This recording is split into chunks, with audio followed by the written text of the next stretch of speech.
എല്ലാവർക്കും ബിന്ദുസ് ഡയറിയിലേക്ക് സ്വാഗതം. ഞങ്ങൾ ഈ വെളുപ്പാങ്കാലത്ത് എന്താണ് റെഡി ആയിട്ടിരിക്കുന്നതെന്ന് എല്ലാവർക്കും അറിയാമല്ലോ. ഞാൻ കഴിഞ്ഞ ഒരു ഷോർട്സിൽ പറഞ്ഞിട്ടുണ്ടായിരുന്നു എനിക്ക് തിരുവനന്തപുരത്തൊരു കല്യാണം ഉണ്ടെന്നുള്ളത്.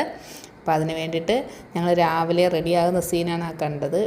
ആക്ച്വലി ഞങ്ങൾ ട്രാൻസ്പോർട്ട് ബസ്സിലാണ് ട്രിവാൻഡ്രത്തേക്ക് പോകുന്നത് കേട്ടോ. അപ്പം കണ്ണനും കിങ്ങിണിയൊന്നും വരുന്നില്ല, അവർക്ക് രണ്ടുപേർക്കും പനിയാണ്. അപ്പോൾ ഞാനും സിന്ധു മാത്രമേ ഉള്ളൂ. അപ്പം നമുക്ക് ട്രാൻസ്പോർട്ട് ബസ്സിൽ പോയാൽ അവൻ്റെ സിറ്റിയിൽ തന്നെയാണല്ലോ ഈ മണ്ഡപം ഉള്ളത്. അപ്പം അതിൽ ട്രാൻസ്പോർട്ട് ബസ് തന്നെ കുഴപ്പമില്ല എന്നുള്ള രീതിയിൽ നമ്മൾ അത് തന്നെ ചൂസ് ചെയ്തത്. പക്ഷേ ഞങ്ങൾ ധരിച്ചിരിക്കുന്ന ഡ്രസ്സ് കണ്ടാൽ നിങ്ങൾക്ക് മനസ്സിലാകും ബസ്സിലൊക്കെ വരുന്നത് കൊണ്ടാണ് നമ്മൾ സിമ്പിളായിട്ട് കല്യാണത്തിന് പോകാമെന്ന് വിചാരിച്ചത്. സാരിയൊക്കെ ഉടുക്കണമെന്നൊക്കെ വിചാരിച്ചത്, പക്ഷേ ഈ ബസ്സിലൊക്കെ ആയതുകൊണ്ട് നമ്മൾ സിമ്പിളാക്കി. ഞങ്ങളൊരു 9:45 തിരുവനന്തപുരം സിറ്റിയിലേക്ക് എത്തിയിട്ടുണ്ടായിരുന്നു. അവിടെ നിന്നൊരു ഓട്ടോ എടുത്ത് കുറച്ചൊരു 10 മിനിറ്റിൻ്റെ ദൂരം പോലും ഇല്ല, ഓട്ടോ എടുത്തിട്ട് ഈ മണ്ഡപത്തിലേക്ക് വന്നപ്പോഴത്തേക്ക് അവൻ മെഡിക്കൽ സ്റ്റോറിൽ നിൽക്കുന്നത് നിങ്ങൾ കണ്ടില്ലേ. അതെന്താണെന്നറിയാമോ, രാവിലെ ഷുഗറിൻ്റെ ടാബ്ലറ്റ് കഴിക്കാൻ മറന്നുപോയി. അപ്പം നമ്മളങ്ങ് എത്തുമ്പം വൈകൂലേ, അപ്പോൾ അതുകൊണ്ട് എന്തെങ്കിലും പ്രശ്നമുണ്ടാവുമെന്ന് പേടിച്ചിട്ടാണ് ടാബ്ലറ്റ് മേടിക്കാൻ മെഡിക്കൽ സ്റ്റോറിൽ കയറിയത്. നിർഭാഗ്യവശാൽ ടാബ്ലറ്റ് കിട്ടിയതുമില്ല. ഞങ്ങൾ ഉപേക്ഷിച്ചിട്ട് മണ്ഡപത്തിൻ്റെ അവിടേക്ക് എത്തി. ഞങ്ങൾ വിചാരിച്ച് ഞങ്ങൾ അവിടെ വരുമ്പം കറക്റ്റ്, അതായത് 10:15 അതിൻ്റെ റിസപ്ഷൻ നടന്നത്. അതായത് എതിരേൽക്കൽ എന്ന് പറഞ്ഞ ചടങ്ങുണ്ട്. ചെറുക്കൻ്റെ കൂട്ടരെ അവർ വെൽക്കം ചെയ്യുന്നൊരു ഇതുണ്ട്. അത് 10:15 കാർഡിലുള്ളത്. ഞങ്ങൾ ഏകദേശം 10:05 ആയപ്പോഴത്തേക്ക് നമ്മൾ മണ്ഡപത്തിൻ്റെ അവിടെ എത്തി. അപ്പം നോക്കുന്നു, ഞങ്ങൾ വന്നതും ഹരിയും സോനുവും നമ്മളെ ചെറുക്കൻ ടീമുകൾ കംപ്ലീറ്റ് അവരെല്ലാവരും അവിടെ എത്തിയിട്ടുണ്ട്. ഇത് ചെറുക്കൻ്റെ അച്ഛനാട്ടോ, ക്രീം കളർ ഷർട്ട്. ഞങ്ങളെ കണ്ടതും സോനു ഓടി വന്ന്, അവൾക്ക് ഈ സാരി ഉടുത്തുകൊണ്ട് അത് മാനേജ് ചെയ്യാൻ വളരെ ബുദ്ധിമുട്ടായിരുന്നു കേട്ടോ. പുള്ളിക്കാരത്ത് സാരി ഉടുക്കാറേ ഇല്ല, ഏതോ 1, 2, 3, 4 ഫംഗ്ഷനും കാണും മാക്സിമം ഉടുത്തിട്ടുണ്ടാകും. അതിൻ്റേതായിട്ടുള്ള എല്ലാ ബുദ്ധിമുട്ടുകളും ഉണ്ട് പുള്ളിക്കാരത്തിക്ക്. അപ്പോൾ അത് റെഡിയാക്കി കൊടുത്തോണ്ട് അത് എപ്പോഴും റെഡിയാക്കിക്കൊണ്ടിരിക്കുമായിരുന്നു കേട്ടോ. അവളുടെ സാരി ഊർന്നു പോകുമെന്നുള്ള രീതിയിൽ. അങ്ങനെ സോനു വന്നു. ഇത് സോനുവിൻ്റെ ഇളയ നാത്തൂനാണ് കേട്ടോ, ലീല ചേച്ചി. മറ്റേതാണ് ചെറുക്കൻ്റെ അമ്മ, രേഖ ചേച്ചി. പിന്നെ സോനുവിൻ്റെ മദറിലും അതൊക്കെയാണ് അവരെ കാണുന്നത്. ഈ നീല ഷർട്ടല്ലല്ലോ, ജുബ്ബ ഇട്ടിരിക്കുന്ന ചെറുക്കൻ്റെ അനിയനാണ്. അവർ 2 ആൺകുട്ടികളാണുള്ളത് കേട്ടോ. ഈ സോനുവായിട്ടുള്ള റിലേഷൻ നിങ്ങൾക്കറിയാലോ, സോനുവിൻ്റെ നാത്തൂൻ്റെ ആദ്യത്തെ മോൻ്റെ കല്യാണം ഇത് കേട്ടോ. ഇപ്പോൾ അവരുടെ കസിൻസ് എല്ലാം കൂടി ഒരുമിച്ച് ഈ എതിരേൽക്കാൻ 10:15 സമയം. അപ്പോൾ എന്തെങ്കിലും കുറച്ച് സമയം ഉണ്ടായതുകൊണ്ട് അവർ റീലുകൾ, കാരണം ഇതേ പാറ്റേണിൽ തന്നെ അവർ വേറെ ഡ്രസ്സ് ഇട്ട് റീലൊക്കെ എടുത്ത് വെച്ചിട്ടുണ്ട്. അപ്പോൾ അത് ക്ലബ് ചെയ്യാൻ വേണ്ടിയിട്ടുള്ള തുടർക്കഥയായിട്ടാണ് ഡ്രസ്സ് ചെയ്തിട്ടുള്ള അടുത്ത റീലുകൾ ഇങ്ങനെ എടുത്തുകൊണ്ടിരിക്കുന്നത്. ഇപ്പോൾ എല്ലാവരാണല്ലോ റീലിൻ്റെ ഒരു മയമാണല്ലോ ഓരോ ഫംഗ്ഷനുകളും. അങ്ങനെ എല്ലാവരും പട്ടുസാരിയൊക്കെ കൊടുത്തിരിക്കുമ്പോൾ എന്ത് ഭംഗിയാണ്. അതിൽ നിന്ന് വ്യത്യസ്തമായി നമ്മളെ കണ്ടപ്പോൾ എന്ന് തന്നെ ഞങ്ങൾക്ക് തന്നെ തോന്നുന്നു എന്തൊരു ഡ്രസ്സിങ് ആയിപ്പോയെന്ന്. പക്ഷെ നിവർത്തിയില്ലല്ലോ, അത്ര ട്രാവൽ ചെയ്തിട്ടല്ലേ നമ്മൾ വരുന്നത്. അത് തിരിച്ചെത്തുന്ന സമയവും നമുക്കൊന്നും അറിയില്ല. നമ്മളിങ്ങനെ രണ്ടുപേരുമായിട്ട് അങ്ങ് അത്ര ദൂരമൊന്നും ട്രാവലൊന്നും അത്രയ്ക്ക് ചെയ്തിട്ടില്ല. ഇതൊക്കെ ഒരു പരീക്ഷണ അടിസ്ഥാനത്തിൽ നമുക്ക് തന്നെയും പോകണമല്ലോ എന്ന് വിചാരിച്ചിട്ട് വന്നതാണ്. പിന്നെ സിറ്റിയിലായതുകൊണ്ട് പ്രശ്നവുമില്ല.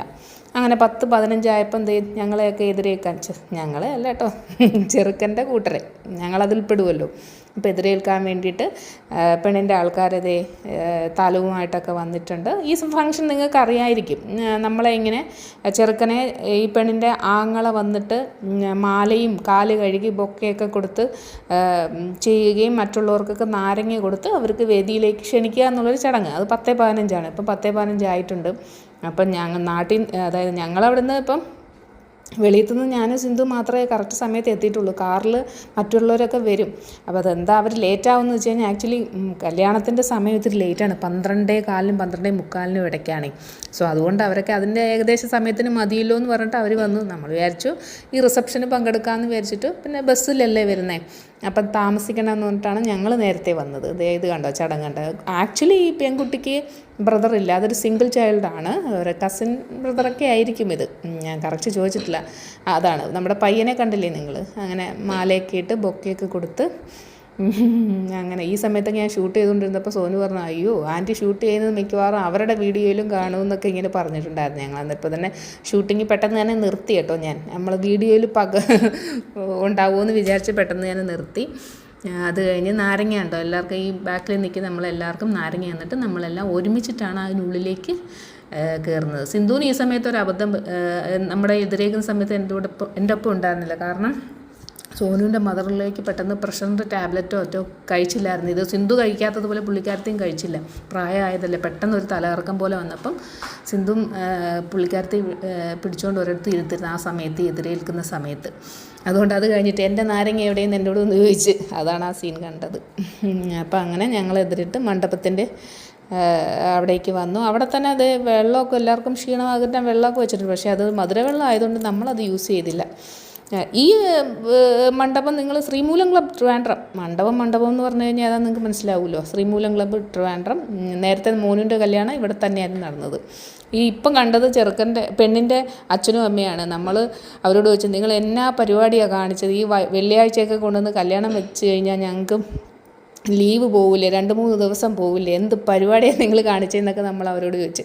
അപ്പോൾ അവർ പറഞ്ഞു മണ്ഡപം അവൈലബിലിറ്റി, പിന്നെ മുഹൂർത്തം, ഇതൊക്കെ നോക്കിയിട്ടല്ലേ നമുക്ക് വയ്ക്കാൻ പറ്റുള്ളൂ എന്ന് പുള്ളിക്കാരത്തി പറഞ്ഞു. അപ്പം ഞാനും സോനും സിന്ധുവായിട്ട് നമ്മൾ അകത്തേക്ക് കയറി. എന്നിട്ട് ഞങ്ങളുടെ ഫോട്ടോഷൂട്ടുകളൊക്കെ നടത്തുകയാണ് കേട്ടോ. ഞങ്ങൾ രണ്ടിനെയും കണ്ടപ്പോൾ അവൾക്ക് സത്യത്തിൽ സങ്കടമായി. സാരി മിനിമം സിന്ധുവെങ്കിലും സാരി ഉടുക്കുമെന്ന് വിചാരിച്ചു. പക്ഷേ ശരിക്കും നമ്മൾ സാരി ഉടുക്കാനാണല്ലോ തീരുമാനിച്ചത്. പെട്ടെന്നല്ല ഇങ്ങനെ തീരുമാനങ്ങളൊക്കെ. പിള്ളേർക്കും പനി, അമ്മയ്ക്കും ബുദ്ധിമുട്ട്, ഛർദിലും മറ്റു കാര്യങ്ങളൊക്കെ ആയപ്പോൾ അതൊക്കെ കണ്ടപ്പോൾ പെട്ടെന്ന് നമുക്ക് വീട്ടിൽ തിരിച്ചെത്തണം എന്നുള്ളൊരു ഇത്. പിന്നെ തന്നെ പോകുന്നതുകൊണ്ട് ഇങ്ങനെ ആർഭാടമായി പോകുന്നതിനൊരു പേടിയില്ലാതില്ല. എപ്പോഴാണ് തിരിച്ചു വരുന്നതെന്ന് അറിയില്ലല്ലോ. അപ്പോൾ അത് സിമ്പിളായിട്ട് പോകാമെന്ന് അങ്ങനെയാണത് കരുതിയത്. പക്ഷെ അവൾക്കതൊരു വിഷമമായി, ഡിമ്മായിട്ട് വന്നതുപോലൊരു സങ്കടം പോലെ അവൾക്ക് തോന്നി. ഞാൻ പിന്നെ ഇങ്ങനെയൊക്കെ കാണിക്കുമെന്നൊക്കെ അറിയാം. സിന്ധു അങ്ങനെ ചെയ്യുമെന്ന് വിചാരിച്ചില്ല. പക്ഷെ സംഭവം ഇതാണേ, ഈ സാധനങ്ങളൊക്കെ ഇനി പെണ്ണിനെയും ചെറുക്കനെയൊക്കെ കൊണ്ടുവരുമ്പം ഈ സാധനങ്ങളൊക്കെ വീണ്ടും ഉപയോഗിക്കും. ഈ കുടയും വിശറി പോലുള്ള സാധനങ്ങൾ. അങ്ങനെ ഞങ്ങൾ വെള്ളിയാഴ്ച ദിവസം ആയതുകൊണ്ടാണെന്ന് തോന്നുന്നു കുറേ ആളുകൾ ഹോള് ഫില്ല് ചെയ്ത ആൾക്കാരൊന്നും ഉണ്ടായിരുന്നില്ല കേട്ടോ. ആൾക്കാരുണ്ടായിരുന്നു. കൂടുതലും നമ്മുടെ ചെറുക്കൻ്റെ വീട്ടിൽ നിന്നുള്ള ആൾക്കാരാണ് കൂടുതൽ. അവർക്കധികം ആൾ ഞാൻ അവിടെ കണ്ടില്ല. ഈ വെള്ളിയായിരിക്കും. അത് കഴിഞ്ഞ് ഇനി വൈകുന്നേരം റിസപ്ഷൻ ഉണ്ടല്ലോ, അപ്പം തന്നെ ആൾക്കാരുണ്ടാവുമായിരിക്കും.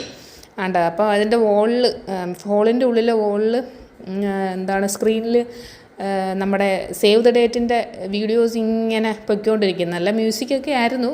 പക്ഷേ മ്യൂസിക് ഇടാൻ എനിക്ക് നിവർത്തിയില്ലല്ലോ. എൻ്റെ വോയിസ് കൊണ്ട് നിങ്ങളെ ബോറടിപ്പിക്കാം. അതിന് സ്യൂട്ടബിളായിട്ടുള്ള വോയിസ് പിന്നെ സോങ്ങൊക്കെ മിക്സ് ചെയ്ത് നല്ല സൂപ്പർ ഒരു സേവ് ദ ഡേറ്റിൻ്റെ വീഡിയോ അവിടെ പ്ലേ ചെയ്തുകൊണ്ടിരിക്കുന്നത്. ഈ 12:15 12:45 മുഹൂർത്തം ആയതുകൊണ്ടേ ഒരു പ്രശ്നം എന്ന് വെച്ച് കഴിഞ്ഞാൽ നമുക്ക് ഭയങ്കരമായിട്ട് ബോറടിക്കും. കാരണം എന്ന് വെച്ചാൽ അത്ര നമ്മൾ 10:15 ഉള്ളിൽ കയറിയതല്ലേ, 12:15 to 12:45 വരെ ഇങ്ങനെ ഇരിക്കുമല്ലേ. അതിൻ്റേതായിട്ടൊരു ബുദ്ധിമുട്ടില്ലാതില്ല, മുഹൂർത്തം അത്ര ആ സമയം ആയതുകൊണ്ട്. പിന്നെ സോനുവിൻ്റെ സാരി പിന്നെയും ഒരു ഊരിപ്പോകുന്ന പോലെയൊക്കെ അവൾക്ക് ഫീൽ ചെയ്തിട്ട് നമ്മൾ കൊണ്ടുവന്ന് സാരിയൊക്കെ റെഡിയാക്കി വെച്ചു. അത് ആ പെണ്ണ് റെഡിയാവുന്ന റൂമാട്ടോ അത്. അവിടെയാണ് ഞങ്ങൾ പോയത്, റെഡിയാക്കി വെച്ചത്. നമ്മുടെ വെളിയം ടീമുകളൊക്കെ ഇങ്ങനെ നിരന്നിരിക്കുന്നത് കണ്ടില്ലേ. ഇനി ഞങ്ങളുടെ ഒരു ആചാരപ്രകാരം ചെറുക്കൻ്റെ അച്ഛനും അമ്മയ്ക്കും പെണ്ണിൻ്റെ അച്ഛനും അമ്മയ്ക്കും ദക്ഷിണയൊക്കെ കൊടുക്കുന്നത് എവിടെയാണ്? മണ്ഡപത്തിൽ വെച്ചിട്ടാണ്. ബാക്കിയുള്ളവർക്കൊക്കെ വീട്ടിൽ ദക്ഷിണ കൊടുക്കും. മണ്ഡപത്തിൽ ഈ പെണ്ണും ചെറുക്കനും അവരവരുടെ അച്ഛനമ്മമാർക്കും അതുപോലെ തന്നെ ചെറുക്കൻ്റെ അച്ഛൻ്റെ അമ്മയ്ക്കും പെണ്ണിൻ്റെ അച്ഛൻ്റെ അമ്മയ്ക്കും തിരിച്ചും മറിച്ചുമൊക്കെ ദക്ഷിണ കൊടുക്കുന്നത് ഈ മണ്ഡപത്തിൽ വെച്ചാണ്. പിന്നെ ട്രിവാൻഡ്രത്തിൻ്റെ ഒരു സ്പെഷ്യലാണ് നിങ്ങളിപ്പോൾ ഈ വീഡിയോയിലൂടെ കാണുന്നത്. അതായത് ചെറുക്കൻ്റെ അമ്മാവൻ ഈ കൊണ്ടുവരുന്ന പെണ്ണിൻ്റെ ഡ്രസ്സും മറ്റ് ഓർണമെൻറ്റ്സും എല്ലാം ഇങ്ങനെ എല്ലാവരെയും പെട്ടി തുറന്ന് ഓരോന്നായിട്ട് പുറത്ത് വെച്ച് കാണിക്കുന്ന രീതിയിൽ. അത് ആക്ച്വലി കൊല്ലം ഞങ്ങൾക്കില്ല. ഇത് ട്രിവാൻഡ്രത്തിൻ്റേതായിട്ടുള്ളൊരു പ്രത്യേകതയാണ്. ഇത് അമ്മാവന് സോനിൻ്റെ ഹസ്ബൻഡ് ഹരിയാണല്ലോ അമ്മാവൻ. സോ പുള്ളി ഇത് കണ്ടില്ലേ, വീഡിയോയിൽ വോളിൽ കണ്ടില്ലേ, സ്ക്രീനിൽ കണ്ടില്ലേ, അതെല്ലാം ഇങ്ങനെ ഓരോന്നും പെണ്ണിന് കൊണ്ടുവന്നിരിക്കുന്ന സാധനങ്ങൾ ഏവരി സാധനങ്ങളും ഇങ്ങനെ കാണിക്കുന്ന ചടങ്ങാണുള്ളത്. അത് പക്ഷേ ഞങ്ങൾക്കില്ല കേട്ടോ. അത് ട്രിവാൻഡ്രംകാർക്ക് മാത്രമുള്ളതാണ്. ചെറുക്കനെയും കൊണ്ട് അച്ഛനും അമ്മയും വരുന്നു. അച്ഛനും അമ്മയും വീട്ടുകാരും എല്ലാവരും കൂടെ അകത്തേക്ക് കയറുന്നു. ഓരോരോ കാര്യങ്ങൾ. സമയം ഈ 12:15 അടുപ്പിച്ചു. അവരുടെ ഒരു പ്രൗഡ് മൊമെൻ്റാണെന്ന് പറയാം രക്ഷിതാക്കളുടെ. ശരിക്കും പറഞ്ഞാൽ ഞാൻ ഇത് സ്ക്രീനിൽ ഈ നേരിട്ട് കണ്ടപ്പം രേഖ ചേച്ചിയുടെ ഞാൻ പുള്ളിക്കാർത്തി സന്തോഷം കൊണ്ട് വീർപ്പ് മുട്ടി കരയുവാണോ എന്ന് പോലും ഫീൽ ചെയ്യുന്ന ഒരു രംഗം പോലായിരുന്നു എനിക്ക് ഫീൽ ചെയ്തത്. ഞാനത് ലൈവിൽ കണ്ടപ്പോൾ, ഞാൻ വീഡിയോ എടുത്തുകൊണ്ടിരുന്നപ്പം ഈ ചെറുക്കനെയും കൊണ്ട് ഇങ്ങനെ കറങ്ങിയിട്ട് വന്ന് ഫ്രണ്ടിൽ നിന്ന് തൊഴുന്ന ഒരു സീനുണ്ട്. അപ്പം രേഖ ചേച്ചിയുടെ മുഖം ഒന്ന് പ്രത്യേക അത് പറയാതിരിക്കാൻ വയ്യ, സന്തോഷം കൊണ്ട് ഇങ്ങനെ മുഖം കരച്ചിൽ പോലെ വന്നൊരവസ്ഥയായിരുന്നു. ഏത് രക്ഷിതാക്കൾക്കും ഉള്ള ഒരു ഫീലിംഗാണ് ഈ അവനവൻ്റെ മക്കളുടെ വിവാഹ വേദിയിൽ സന്തോഷമാണോ സങ്കടമാണോ എന്നും അറിയാത്ത ആ ഫീലിംഗ്. അത് ശരിക്കും പറഞ്ഞാൽ ഇവിടെ നേരിട്ട് കണ്ടു. ഞങ്ങളിത് ശരിക്കും പറഞ്ഞാൽ നമുക്കിതുപോലെ ഫീൽ ചെയ്തിട്ടുണ്ടായിരുന്നു സോനുവിനെ കല്യാണം കഴിച്ച സമയത്ത്. അന്ന് നമ്മൾ ഇത്രയൊന്നുമില്ല, ചെറിയ പ്രായമാണെങ്കിലും നമ്മളവിടുത്തെ ആദ്യത്തെ കുട്ടിയാണല്ലോ. അവളുടെ വിവാഹ സമയത്ത് താലിയിടുന്ന ഒരു സമയത്ത് ഭയങ്കര ഹൃദയത്തിലത്തെ എന്തോ ഭാരം വന്ന് കയറുന്നു. കരയണോ എന്ത് ചെയ്യണമെന്നറിയാം. സന്തോഷം കൊണ്ടാണെന്ന് തോന്നുന്നു ഇങ്ങനൊരു വീർപ്പുമുട്ടൽ ഉണ്ടായിരുന്നു സോനുവിൻ്റെ സമയത്ത്. സത്യം ഭയങ്കരമായിട്ടത് ഫീൽ ചെയ്തൊരു സംഭവമായിരുന്നു അവളുടെ കല്യാണ സമയത്ത്. അതിപ്പം ഞാനിത് രേഖ ചേച്ചി പയ്യനെ അവർ കറങ്ങി വന്ന് ഇങ്ങനെ തൊഴുന്ന സമയത്ത് രേഖ ചേച്ചിയുടെ മുഖം ഒന്ന് വിതുമ്പുന്ന പോലെ എനിക്ക് തോന്നി. എനിക്ക് തോന്നിയതാണെന്ന് പറഞ്ഞുകൊണ്ട് അമ്മാതിരിയായിരുന്നു. ഇത് പെണ്ണിനെയും കയറ്റി അവരുടെ രക്ഷിതാക്കൾ വന്നിട്ടുണ്ട്. ഇതേപോലെ അവരും ആസ് യൂഷ്വൽ ഇപ്പോൾ മണ്ഡപത്തിൽ കറങ്ങിയിട്ട് തൊഴുതിട്ട് വന്നിട്ട് ഇരിക്കണ ദക്ഷിണയൊക്കെ കൊടുക്കും രക്ഷിതാക്കൾക്ക്. ആ സീനാണ് നിങ്ങൾ കണ്ടുകൊണ്ടിരിക്കുന്നത്. ശരിക്കും പറഞ്ഞാൽ വിഷ്ണുവിന് സിസ്റ്റേഴ്സൊന്നുമില്ല, അവർ 2 ആൺകുട്ടികളാണല്ലോ, അപ്പുവും വിഷ്ണു. അപ്പം താലിയൊക്കെ കെട്ടാൻ സോനുവാണ് നിൽക്കുന്നത്. സോനു ആക്ച്വലി അവരുടെ മുറപ്രകാരം മാമൻ്റെ വൈഫാണ്. പക്ഷേ എങ്കിലും അവിടുത്തെ ഓൾ ഇൻ ഓൾ എന്ന് തന്നെ പറയാം കേട്ടോ. നമുക്കത് കാണുമ്പോൾ സന്തോഷമാണ്. അവളാണ് അവളുടെ താലി കെട്ടുക എന്ന് പറഞ്ഞു കഴിഞ്ഞാൽ ബാക്കിൽ നിന്ന് അഡ്ജസ്റ്റ് ചെയ്ത്, ഇപ്പം താലി ചെക്കൻ തന്നെയാണല്ലോ കിട്ടണത്. എന്നാലും അതിൻ്റെ ഒരു ഇതെടുത്തിരിക്കുന്നത് സോനുവാണ്. അവളാണ് അത് ചെയ്യുന്നത്, പെങ്ങന്മാരില്ലാത്തത് കാരണം. അതുപോലെ ഇവർ തമ്മിൽ അധികം ഏജ് ഡിഫറൻസ് ഒന്നുമില്ല. അമ്മായി ആണെങ്കിലും ഏതോ 3-4 വയസ്സിൻ്റെ വ്യത്യാസങ്ങളേ ഉള്ളൂ. എങ്കിലും മാമിന്നാണ് കേട്ടോ അവർ വിളിക്കുന്നത്. ഒരേ ഒരു മാമൻ്റെ വൈഫല്ലേ.